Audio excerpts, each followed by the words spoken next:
Howdy, howdy, howdy, my name is Nachi Sasuke. Welcome back to Let's Read Prequel, or Making a Cat Cry the Adventure. In the last episode, Katia and Quillweave sort of made up about her getting robbed and attacked and alcoholicing twice. And there's like, it's okay, you were invited to this party. And I think they said the lady was a countess, so she's panicking about that now. So, Bropocalypse wrote, express concerns about various temptations you may encounter at the party. Ask if you should go to church instead. Final Wraith wrote, if you take a sip from the wrong glass or misplace your pendant or something, we'll leave it to your message. I feel like I already read this page.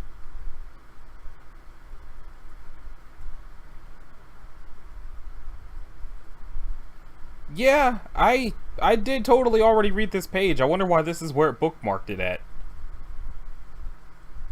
Yeah, it's the awkward hug thing. Oh, there we go. She replies, you're probably like Melona. She's rather approachable for a countess. You suddenly realize there may be something you forgot to tell Quillweave. Now panic! Vinny Vici wrote, run after Quillweave and tell her about your phobia. She just left, goddammit! Right, you rush to the door and... Holy shit, Quillweave knows parkour?! By the time you finish that thought, she is far out of sight. There's pretty much no chance of catching up with her before she reaches the castle. Wrote, Katia, when did you first have this irrational fear of royalties? You don't know? This isn't like the beard thing where you just made it up to deal with some upsetting childhood event. You genuinely have no idea why you're afraid of royalty. You keep telling yourself there's nothing to be afraid of, but that doesn't make it any better. Sold Requiem wrote, Katia is trying to begin her life anew, and facing her old fears seems like it would be a part of that. She's got wizard robes and a magic amulet, and she's going to be a wizard, and unlike the person she used to be, she can spend a few hours in a room with a countess. Bropocalypse wrote, hey, counts and countesses aren't really royalty, they're more like appointed officials. Sure, they may live lavishly, but they're not like kings or queens or something. Epoxy wrote, imagine all the partygoers in their underwear. Before you go, find a mirror and use something to use as a scepter. Pretend you are a queen, see? You're not so terrifying. Imagine all the partygoers naked. Wait, no, that might trigger some bad memories for you. So, imagine all the partygoers as babies. Totally not threatening. Okay, you can think this through rationally. You just gotta remain calm. Skipping the dinner isn't an option. You told Quillweave you were coming, and she even trusts you with her home. It'll look terrible if you don't show up. She'll probably think you've done something horrible. You know full well that you've got to follow through. Of course, you don't want to show up only to embarrass her either. You've got to pass for a normal, classy person who can attend formal events and isn't irrationally afraid of royalty. You tell yourself that Katia Mannequin could do this. Being a new person means facing old fears. It's just a couple hours with a countess, then you're free to leave. Piece of cake. Maybe it'll help if you imagine everyone in their underwear? You never tried that before, but you know it's supposed to work. Does it work on countesses? It should. There's nothing special about her. She's barely even real royalty. She's just an everyday person like you or Quillweave or Travaya, but she lives in a castle. That doesn't mean she's anything to be afraid of. Rational Absurdity wrote, once you spend a few minutes with her, you'll realize she's a hospitable, kind old lady. I mean, this is one of the best countesses in Cyrodiil. You're lucky you aren't having dinner with, Leowin's countess. Oh, Gigas. I heard she kidnaps Argonians in the night and tortures them in her secret dungeons. Or it could have been the Count of, Cheydinhal, who, as rumor tells, murdered his own wife by pushing her down a flight of stairs. So anyway, royalty obviously isn't dangerous. You're not helping! Wait, you've got an idea. Crazy 8 wrote, Katia, attempt to overcome fear of royals by talking to the royal flush from a deck of cards. Haha! A deck of playing cards! You pull the kings and queens out of this, and have a little practice conversation with them until you're comfortable. By the time you go to dinner, dealing with royalty will be second nature to you. You've just got to flip through the deck and find all the kings and queens. Yep, just got to start looking through this for those harmless little pictures of royals. In there somewhere. Actually, maybe first you'll take a nice relaxing bath and then deal with this deck of cards. The cards aren't going anywhere. Storm wrote, first go take a nice relaxing bath. Take the time to think, reflect on your position. Well, that took a good 15 minutes to set up. You're pretty sure you did this right. You're more used to the public bathhouses they had back home, but that doesn't seem to be a thing here in Cyrodiil. Maybe you can put something in the water that'll give you a classy scent after you bathe. You think that's a thing high-class people do? Like that bar of soap there. Or the deck of cards. Wimbrel wrote, just use soap, Katia. Normal, unassuming soap. Eagle0600 wrote, don't bother with scents, you could just screw them up. Chimeric Wilder wrote, don't even think about it. We all know that you'll fail horribly and be stuck with some kind of odd scent that is not suitable for any kind of formal dinner. I repeat, don't even think about it. So Drekwum wrote, yeah, don't bother with sense, just wash yourself clean and hope you won't need that silly painted underwear anymore. McFrugal wrote, also don't put anything special in the water, just use soap. Squiggles wrote, skip putting on any sense in the bath, it's too easy to use too much. Let your smell be that of freshly cleaned fur and you'll do well enough. Grayscale Scavenger wrote, Katia, don't use scents. Some people are allergic to scents, or you could add too much, etc. Far too much can go wrong. Okay, maybe you shouldn't be aiming that high. Is that a picture of her just dumping watermelon into the bathtub? If you try to do anything fancy to this bathwater, there's pretty much a 100% chance you're going to screw something up. Better play it safe and stick to what you know. Lim Gambino wrote, wonder why the hell you decided to put a freaking bathtub in the front of the front door. Someone could just barge in on you while you're bathing. Move the tub somehow to another room before you get caught in your birthday suit. Hey, it's as good as any other room, and it meant shorter trips back and forth to the well. You could flip the bathtub on its side and roll it to the kitchen, or just lock the door. McFrugal wrote, oh, also looks like you may have put too much water in the bathtub, so it'll overflow if you get into it. You were pretty sure it wouldn't actually have overflowed, but you give yourself a point for this anyway. Doing simple tasks without screwing up sure is hard work. You take your long overdue bath. You try as hard as you can to get the paint off, but it's apparently not washable. You'll just have to wait for the fur to shed. You guess this bath is still kind of relaxing though. You don't feel as panicked as you did a few minutes ago. In fact, might be a good time to check out these cards. Oh, cute! It's a special Argonian deck. It feels like it's waterproof too, which makes sense for a race of amphibious lizard men. What's this guy, a knave? Not exactly a royal as far as you know, but he looks pretty chill. You can totally carry on a conversation with this guy. Hello, knave. I like your tiny hat. It goes nicely with your shirt. Yeah, there's nothing hard about this. Time to go deeper. That hit a little harder than you expected. You're starting to feel like maybe this whole dinner is a terrible idea and you should just run away from this town and never come back. At least then you wouldn't have to embarrass yourself or have to admit to Quillweave that you have this ridiculous fear. You hope that card didn't land face up. Ganelon wrote, out of sight, out of mind, Katia. Try to think about the food you'll get at this dinner instead. It's probably great. And try to calm down a bit and think rationally. You need to go to this dinner. You've already told Quillweave you were coming. Not to mention you could really, really go for a good meal right about now. You bet they have dinner rolls and expensive meat and casseroles and fancy desserts and who knows what else. Quillweave implied it was actually made by cooks. You can't remember the last time you had someone else make a meal for you. Of course, it also happens to involve facing one of your greatest fears. Lim Gambino wrote, breathe in, breathe out. Reassure self that you were only scared because of the royal's mighty teeth. Yeah, that's it. It's the teeth, not the royal who has the teeth. The teeth cannot hurt you at all. It's just a card. You're right. This is ridiculous. You breathe deep and slow to keep yourself from hyperventilating. It's just a card. There's nothing to be afraid of. It can't hurt you. It can't move. You can't even think. You could tear it in half if you wanted to. Well, okay, maybe not since it's laminated, but you could sure try. What even makes it a king? A little K in the corner? A spiky hat? If you covered up the N on the knave card, it wouldn't have made it any scarier. Even if you drew a little crown on that knave, it wouldn't have made him a king. It would have just been a knave and a crown. Maybe that's all royalty is. Normal people with a title and some fancy clothing. Kings, counts, emperors. Other than their job, they're no different than the rest of us. They don't even have special powers or anything. That would be silly. You are a grown woman and a wizard. You do have special powers. You fought monsters. You can't be afraid of a little card. You pick up the King of Hearts. You're going to try this again. Lim Gambino wrote, either way, you will talk to this card and you will accompany yourself with it. If you can talk to a knave, you can talk to a king, queen, count, or countess. Frosted Warlock wrote, Katia, calm down and try again. I know it rubs you the wrong way, but there's no reason to throw a hissy fit over a card. You proved great courage when you faced the imps, so you can do it. Hey, King of Hearts. No offense, but you look like you eat babies or something. I mean, I guess I'm in no position to judge someone else for having gigantic pointy teeth, but I mean, at least I learned to smile with my mouth closed.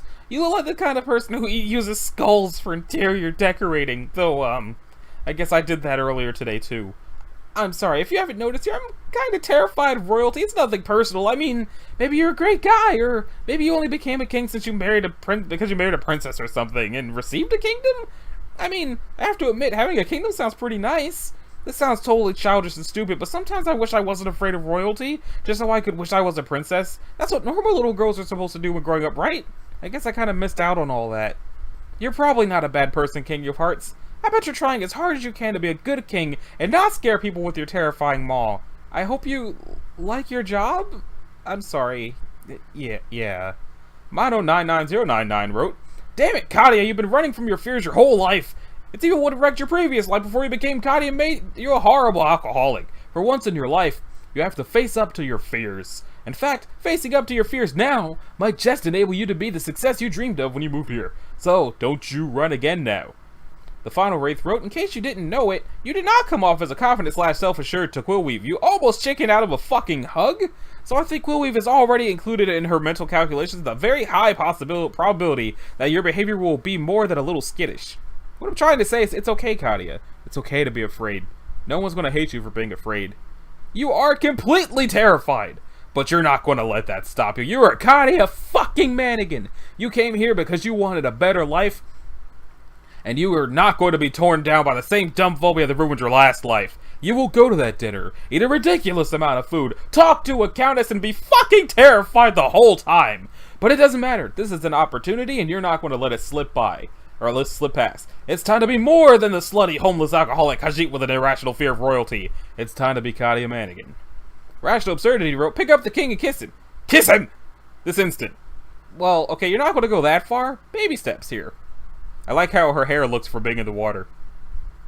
You dry off, get dressed, and pocket the lockpick, king, and knave. Maybe if you get bored at dinner, you can play some 2-card solitaire. You don't actually know how to play solitaire, but you're almost certain you can come up with a simplified version of it that can be played with 2 cards. You search around for a hairbrush or a comb, but obviously find nothing. Maybe slightly damp, messy fur works for you. You don't know, you're no stylist. You're thinking you might leave the cowl here, though, so you look a bit more formal.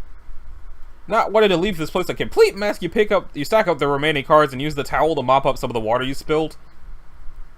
You're thinking you'll just leave the tub here until you get back. The only way you can think to empty it would be to use the bucket, and that would eat up any more time you have before, or for visiting Travaya before dinner. The final Wraith wrote, "It sounds like that nightmare has plagued you from a young age. Actually, if you think back to the last time you slept while sober, did you have that dream then as well? From a young age?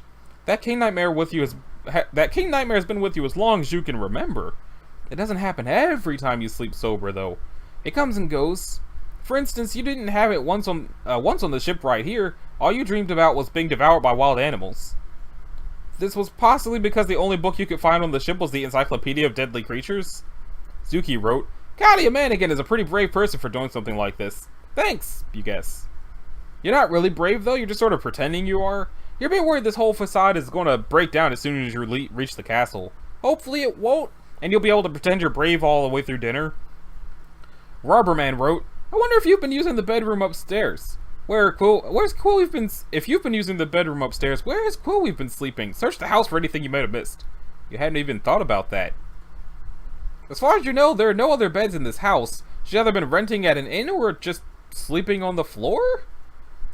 That's all makes you feel a little sad. She deserves better than that. You really hope you don't hurt her even more by embarrassing her. There, not as good as a brush, but you tidied that up pretty well." "Well, only one way to go from here. You really wish there was some other option. Like, so that it didn't involve a countess. You remind yourself that she's barely even royalty. If there's any kind of noble you can approach, it's her. The whole notion still puts a knot in your stomach, though. It feels like you're walking to your own doom." Didgeridoo wrote, "Scoop up some bubbles and make a wizard beard." Well, okay, this actually makes you feel quite a bit better. Let's roll.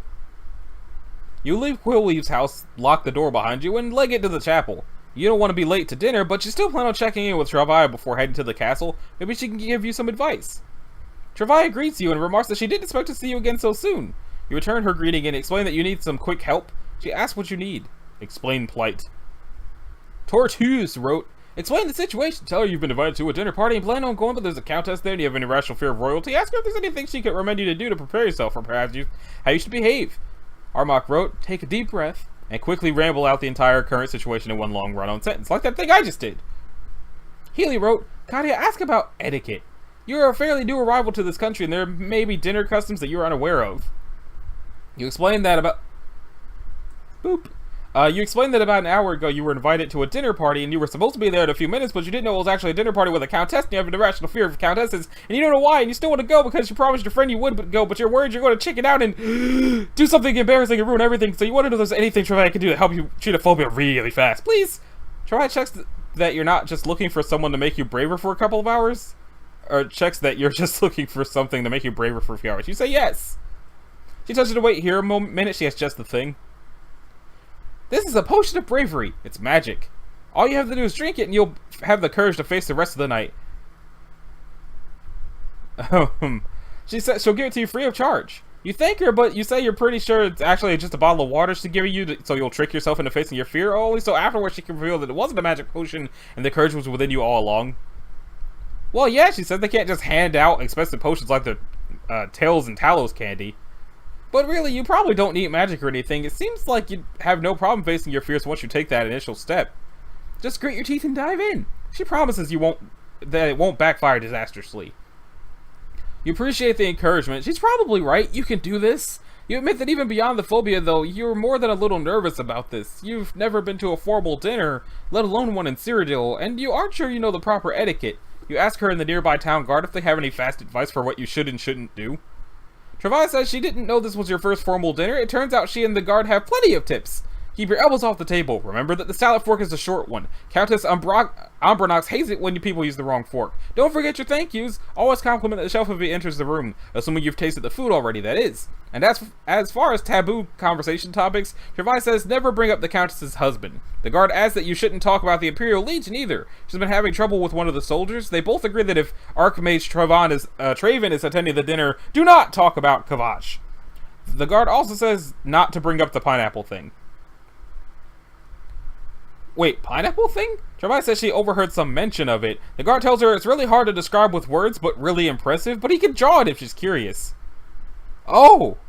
Oh, wow, you say? Thanks for the help, you two. I've got to get to the castle, so I'll just leave you guys to that then. You ask another guard for directions and find your way to the castle easily enough. Luckily, it's a pretty short walk from the chapel. It's been a long time since you've been in a castle. They are just as large and maze-like as you remember. You quickly look around the main room, but don't see Quillweave anywhere. Looks like some castle workers over here, though. The final wraith wrote, "Oh, and here's a bit of my bit of dinner advice. Even though you haven't had a real meal in several days, be sure to eat slowly. Really savor every morsel, because this kind of opportunity comes around very rarely. Also, it's more polite than just stuffing your face." Oh, good point. You guess people at formal dinner wouldn't be expected to eat like they were starving. Consider it noted. The final wraith wrote, "Politely greet the evidently very tall man in front of you. Possibly curtsy? You say that Lady Umbronox invited you to dine with her, but you could use some directions. It looks like he's going to be difficult. If it looks like he's going to be difficult, specify that you're there as a guest of Quillweave. Can I actually buy things off this tapestry, or is it just there for booping? You tell the seated man hello and attempt your best curtsy. You say that you're here for the formal dinner with the Countess at Quillweave's invitation. Would he perhaps know where the dinner room is? He heard Quillweave was bringing a guest, he says. Capital to meet you. The dining room is directly through the door to the left, though you're a smidgen early. The guests typically don't arrive for another 10 minutes or so. Surely it would be improper to show up before everyone else. There are plenty of seats out here, and you're welcome to wait. Commence the small talk. Dirty Monster wrote, say hi and ask his name. By the way, have we exchanged introductions? I'm Katia Manigan. The man sighs and introduces himself as the Stranger. Spelled with a capital S. You say you're tempted to ask where that name came from, but in your experience, people with secrets are usually incredibly dangerous. The Stranger commends you on the capital observation. You gesture for the strange dangerous man to scoot over so you can share a seat. King 1216 wrote, commence with the small talk! So, Mr. Stranger, this is a lovely castle, isn't it? I've never met the Countess, but I assume she is equally lovely. The Stranger says yes, he sees her frequently, and she's pretty much his favorite Countess. He sounds like he spends a lot of time here. We ask the Stranger if he is here to attend the dinner or if he simply works at the castle. Neither, he says. When he's not on the road, he just likes to hang around in the throne room. You know, sit and stare at that capital piece of Countess all day long. Oh, you say that's not weird at all. You decide you'll just ignore the strange, dangerous man. The strangerous man. The final wraith wrote, while Travaille and the guard did you a valuable service in telling you what topics you shouldn't bring up, they nonetheless neglected to mention what you should do if by some hard twist of fate you can no longer just smile and nod or answer questions, but must instead provide a new conversation topic. Good point. You guess you could talk about yourself or your homeland, but bringing up your, work history would probably not be appropriate. Maybe you should just come up with a cover story in case somebody asks. What were those unmentionable topics again? No mentioning her husband and no mentioning the Imperial Legion for some reason? Talking about Hammerfell politics might be hard if you can't talk about the Legion. Sinjin wrote, "Let us not get caught in a web of lies, please." Cranial Heartache wrote, "Katia, stick to honesty. Say you don't want to talk about your work history because you like to stay mysterious. This is half truth, and it will make you seem dangerous." You know what? You're right. You don't need a web of lies or anything like that. You're an interesting person.